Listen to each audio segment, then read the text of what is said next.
Hi guys, welcome back to Movie Snippets. Today we'll be talking about the movie Hamnet. I went into watching Hamnet thinking that it would be a film about Shakespeare, his work, his genius, his journey as a playwright.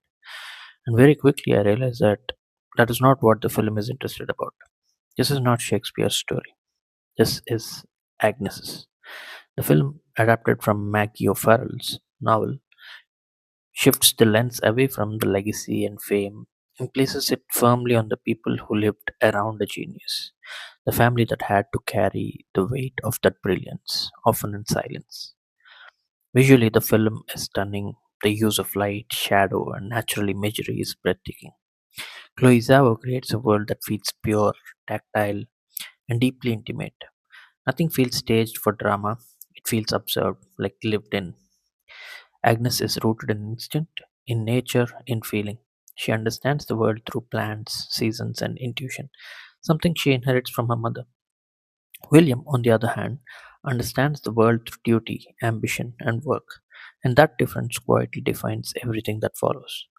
When William leaves for London to pursue his writing, this film doesn't frame it as cruelty, but it does show the cost of absence. The children grow up without their father's presence, they long for him, and every time he returns, things feel briefly whole again until he leaves once more. That absence becomes the real antagonist of the film.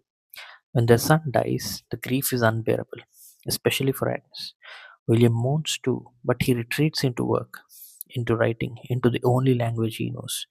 And here's where the film becomes quietly uncomfortable. It asks a difficult question without answering it directly. Like, does duty excuse emotional abandonment?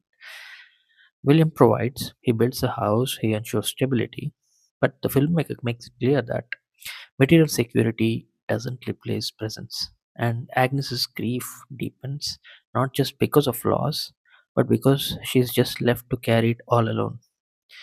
And Jessie Buckley is extraordinary as Agnes. Her performance is built on restraint, small gestures, silence, the way grief sits in her body. She doesn't perform sorrow.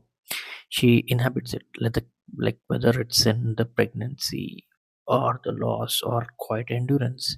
She conveys pain without ever asking for sympathy.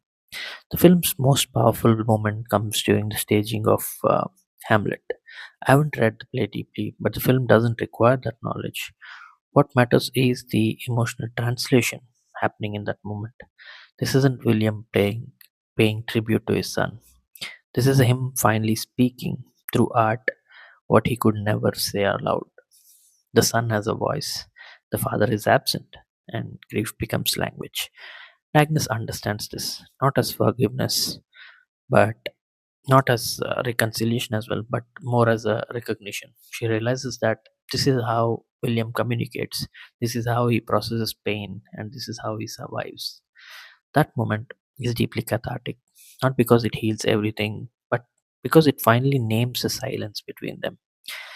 If I had one critique, it's this: the film is so beautiful visually and musically that it occasionally risks softening the brutality of grief. Like Max Richter's score is stunning, but it does guide your emotions quite deliberately.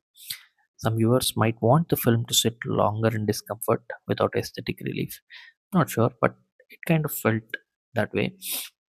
Still, Hamlet is a deeply moving experience. It's not about genius, it's about the people who live beside it. It's about love without presence, grief without language, and art as the last bridge between two people who cannot meet in the middle.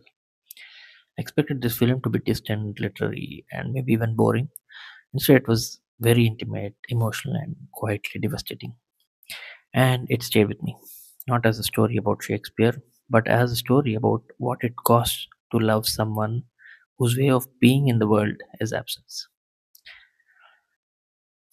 And let me know what you think of this video, and that's it.